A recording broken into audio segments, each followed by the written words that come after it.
Episode of History in a Drink. I'm Sean. And I'm Frank.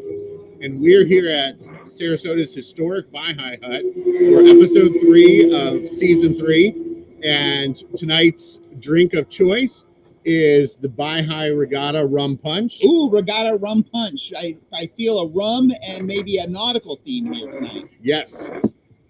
Ooh, that's pretty good. Ooh, that's really good. But before we start off, I need to mention something. So if everybody in the audience could raise their glass. Yesterday was Sean's birthday, so happy birthday. So cheers to everyone. Oh, that's a good night to start. Woo! Yep. Excellent. So thank you very much. So back to our theme. So we're talking about rum. We got obviously our rum punches from the Bahi Hut here, and we're talking about regatta. So ships and boats and rum equals pirates. Pirates. All right. So let's talk about pirates. So when I was doing my research for this, I came up with, I kind of narrowed my thing to the Gulf of Mexico. Excellent. And so I came up with 2 pirates that we're going to talk about tonight. Okay. Jean Lafitte and Jose Gaspar. Okay. Now, we're going to go down some other rabbit holes because as I was doing the research, I kept finding different things that I wanted to go off on paths, and sure. I thought they were really interesting and really apropos for what we were talking about.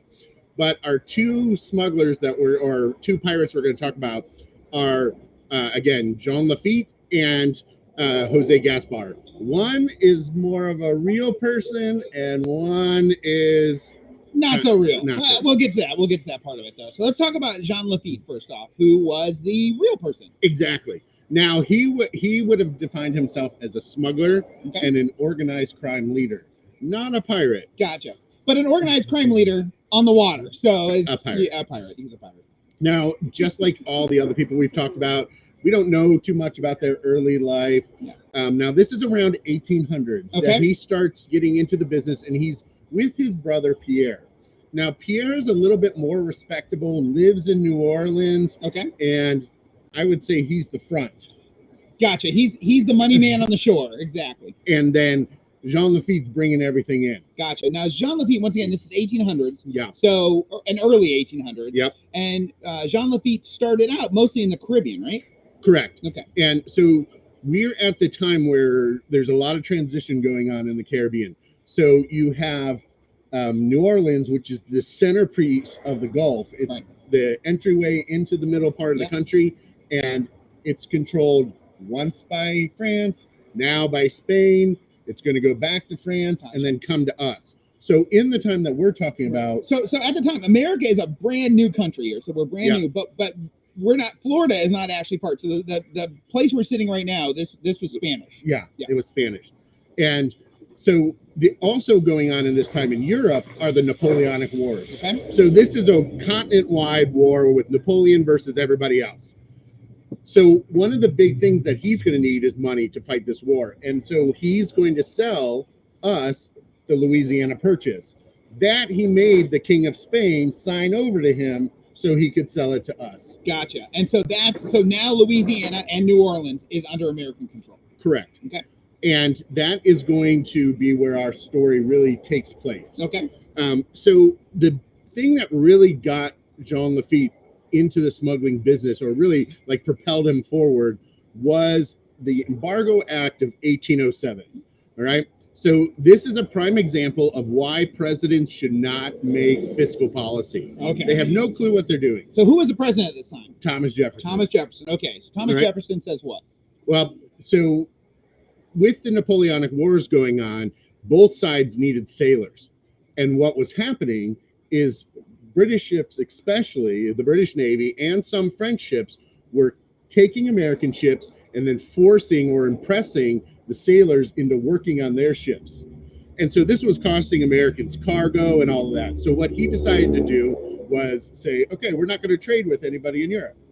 So we're cutting you guys off, basically, he said. Who the hell are we going to trade with then? I was going to say, we're kind of our own animals, so... Yeah, so this is a complete failure. Sure. The people in New England, where the shipping industry is huge, yeah, are pissed off and are complaining about this. And eventually in 1809, it gets repealed. Gotcha. But I would also think the people who pissed off would be the ones in New Orleans, because that's also a major port. And it's brand bringing new. Everything down in that's new. And so Yeah, Pierre Lafitte's got to not be too happy about everything. exactly. And so he starts bringing in tons of the things that people want. Now, Illegally. Illegal. He's smuggling it through his brother. Sure. Okay. Bringing the stuff in. They're pirates. They're pirates. It's organized crime. There you go. Right. So now there's one other big component here is in 1808, the U.S. government says we're no longer going to import African slaves from the Caribbean or Africa. Okay.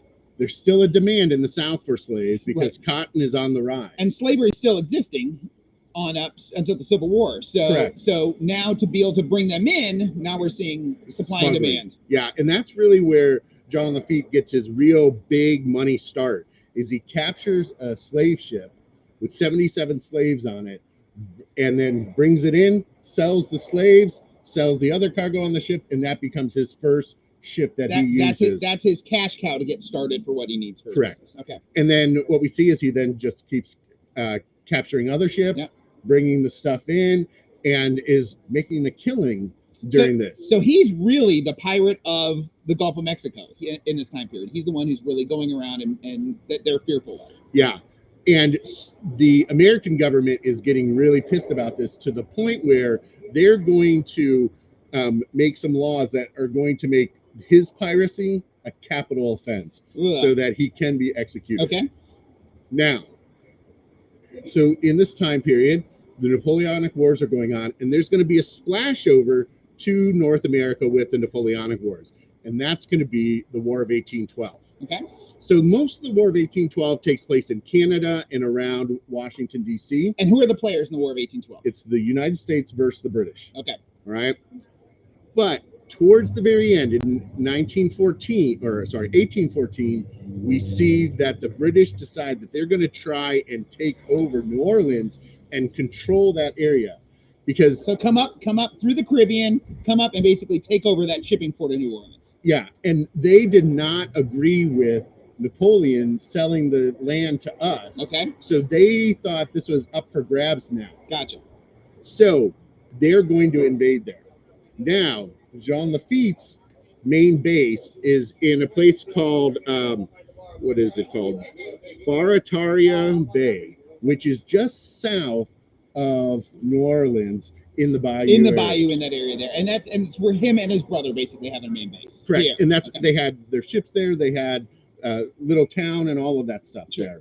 And so I feel like Pirates of the Caribbean kind of feel to this. Yeah, maybe like Tortuga or something like that.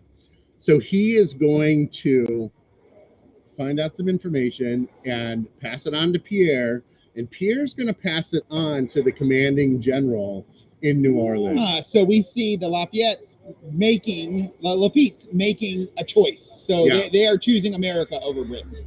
Right.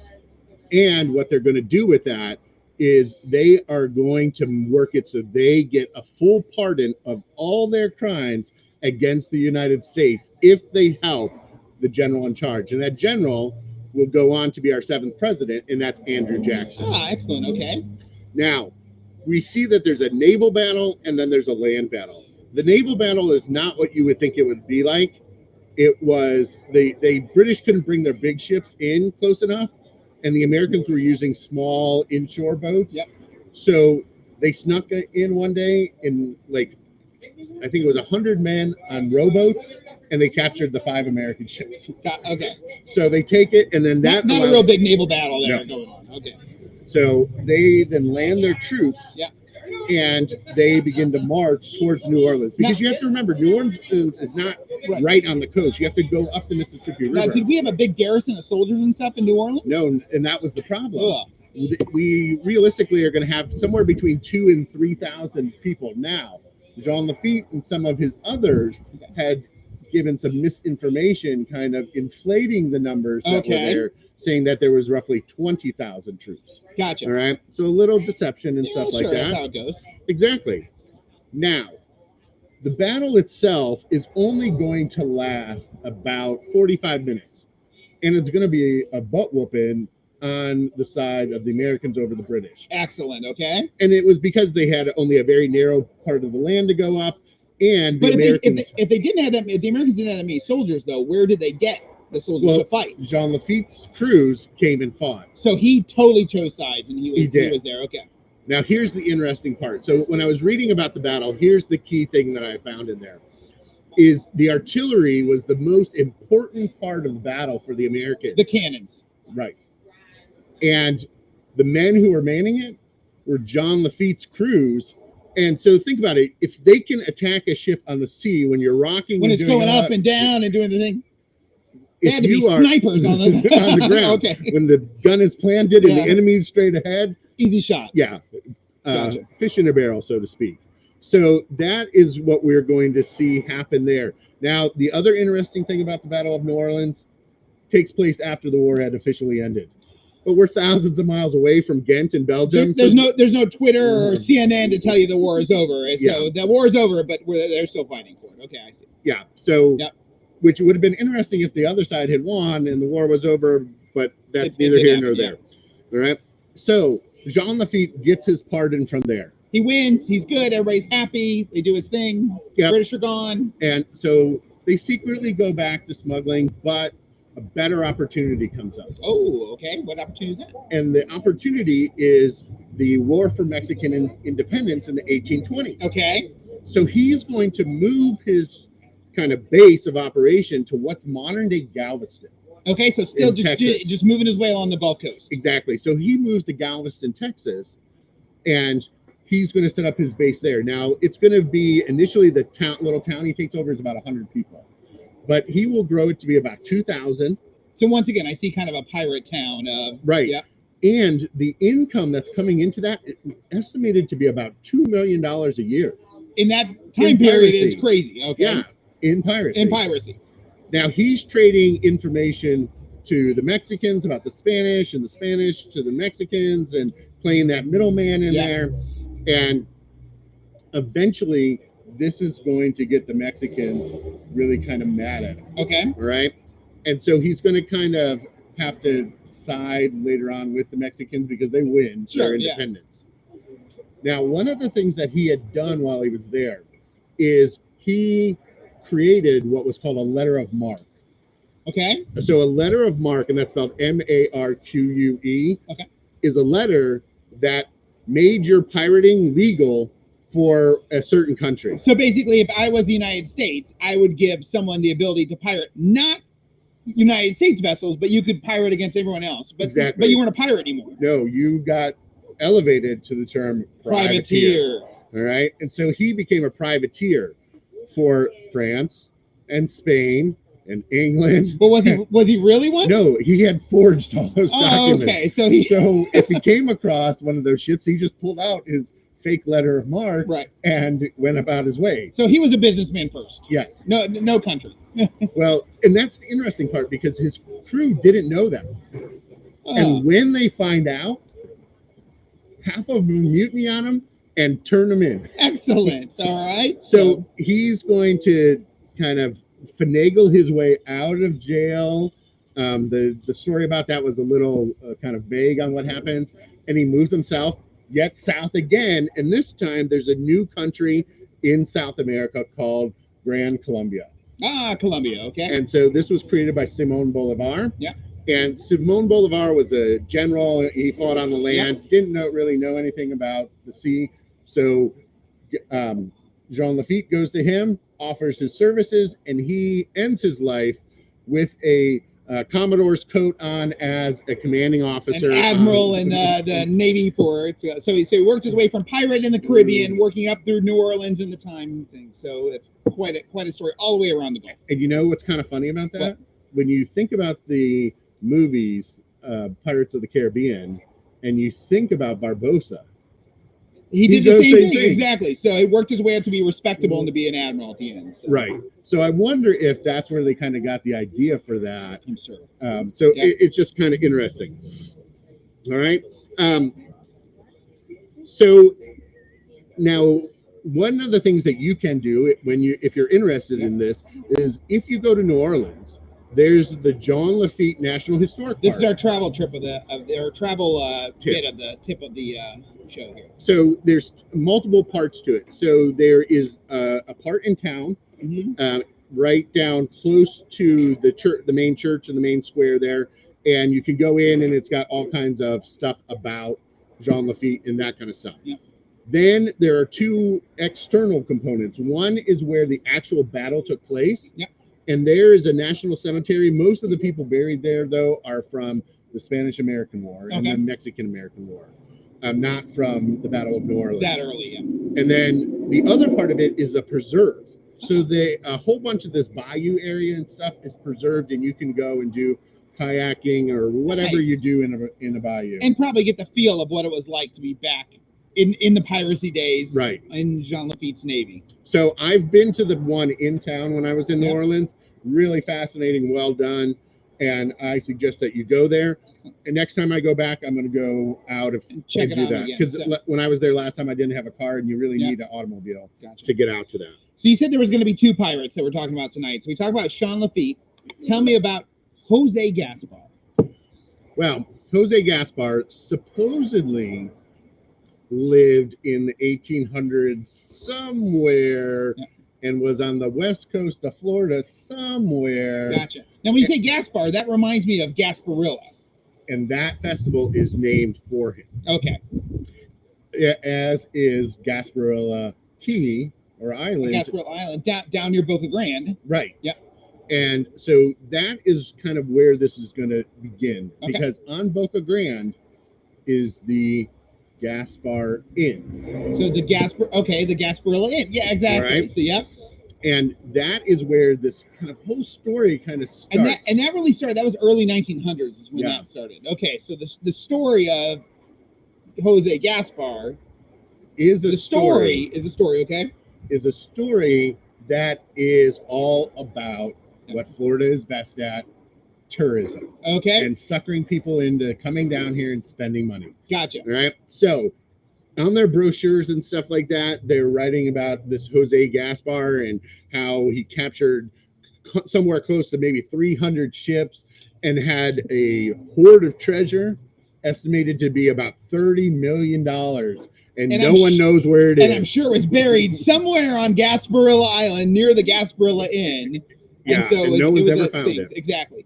Let alone nobody's ever found it because it doesn't exist. It doesn't exist. And he didn't exist as a pirate. Okay. Yeah. So, but we still continued to believe him even beyond that. Right. And it kind of grew into the Gasparilla Festival that happens in Tampa every year. And that's kind of Tampa's Mardi Gras, like New Orleans. Yep. And it's grown to where it now has two parades, the children's parade and the adult parade. Which, for those of you who don't know, was just last weekend. So we're in Gasparilla season right now. So. Yeah. And it's all about partying, beads, drinking, all that kind of fun stuff.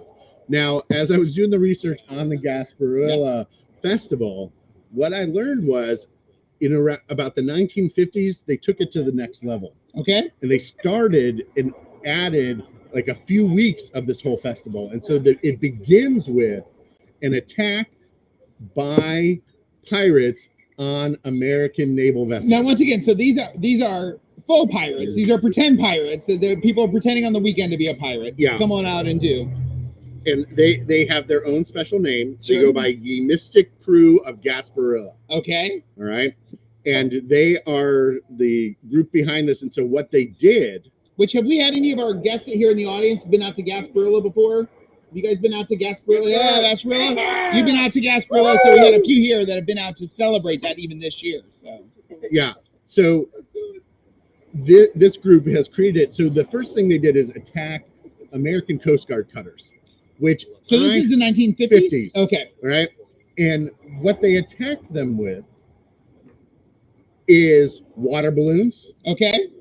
And stale Cuban bread. Nice. Okay, so that's their weapon of choice. That's but that is kind of a Florida weapon of choice. It is a very Florida weapon of choice. So. And the reason I say that is because we have a second area that kind of declares independence from the United States in the 1980s. So we talk about them, obviously Gaspar and that, and this is one of your rabbit holes you went down. Yeah. So we had a second part of Florida even that declared their independence. So, and I think someone else has declared their independence. Do we know Mr. Larry Bay? That would probably be Key West. That would be Key West, which also better known as the Conquer Republic. Yes. All right. So, and their weapon of choice to attack the American government and declare their independence Do we know this, Larry? Do we know what their weapon of choice was? I was drinking rum. He was drinking rum. He doesn't It's know. stale bread as well. Stale bread as well. So stale bread to throw at whoever was the authoritarian in the thing. So we see that they did that. Now that continued all the way until 9/11, and then it became not so good. Kind to of a bad faux pas to attack government after 9/11. So yeah, okay. So we stopped seeing that part of it, but now one of the components of it is they go and I believe they capture the mayor of the city of Tampa, and kind of hold them hostage or whatever. Probably for a fundraiser for a thing. And for the whole thing. Yeah. So you can go on and find out. There's a whole couple weeks of events and do that kind of stuff, and go to Tampa and enjoy yourself there. Yeah. You get to be a pirate for basically 2 weeks, so it's fun and a free reign on that. That sounds like something that'd be fun for us to do. Yeah, and here's what I was thinking. All right, I'm ready for this. And this is my other rabbit hole. And so, because when I was researching the Conch Republic this year is celebrating their 40th anniversary. Okay. Right. They have passports, and they're recognized in 30-some countries as valid passports. Okay. And they're having this huge festival that you can go to, and you can become royalty. You can become part of the administration and all of that kind of stuff for the Conch Republic. It's its own country, its own everything. Yeah, they have their own consulate in Key West. So my question to you is, Frank, is as Sarasota and the Bahi, why are we not doing that? Well, and that's my idea. If they can have the Conch Republic, why can't we have the Tiki Republic? Oh, okay. All right, and we can make this our little island of paradise, and not have to listen to any authority there. I think that might be a good idea. So what we need you to do is start keeping your stale Cuban bread. Yep, save it up, because that was the weapon of choice for revolution. And we're gonna have to find like some person of authority that we don't mind throwing it at them, and they don't mind us throwing it at them. Exactly. So and also to lead our revolution, obviously we'll need to have somebody. We'll have to have like the mayor of Longboat Key. We'll have to have the captain of the Central Avenue. We'll have to have a couple of people to do this. So so guys, keep your ears open, keep your eyes open. We may be seeing the Tiki Republic starting pretty soon. Yeah. So I think that's a good place to end it for this week. So where and once again, the Tiki bar, the Bahi Hut, starting a revolution in a bar has happened before. Where did that happen before? Revolution in a bar. Revolution in a bar. Wasn't the American Revolution started in a bar? Lots of bars. Lots of bars. Okay. Not just one. Lots of bars. So and the French Revolution, exactly. And lots of other things. They all started in bars. Alcohol leads to good choices. Absolutely. All right. All right. So next week. Oh, next week is a special day. It's February 14th. It's Valentine's Day. So those of you who didn't remember that it's Valentine's Day, this is your reminder. Valentine's Day is next Monday. And the Bahi Hut has a very special drink that is perfect for Valentine's Day. That would have to be the Volcano Bowl. And that's the drink for two. Ooh. And it doesn't have a 2 minimum drink anywhere on there, or a 2 maximum drink. Like the Mai Tai does. Yeah. So that's it. So we got the Volcano Bowl for next week. That's going to be our drink we're going to talk about. A little bit of a surprise. We're going to talk about some love and Valentine's Day historical things. Yeah. And we thank you guys for joining us this week on History and a Drink. And hopefully you learned a little bit about our pirates in the Gulf of Mexico. And think about revolution. Yeah. Tiki Republic. Tiki Republic, guys. Republic. Be a Republic. See you guys.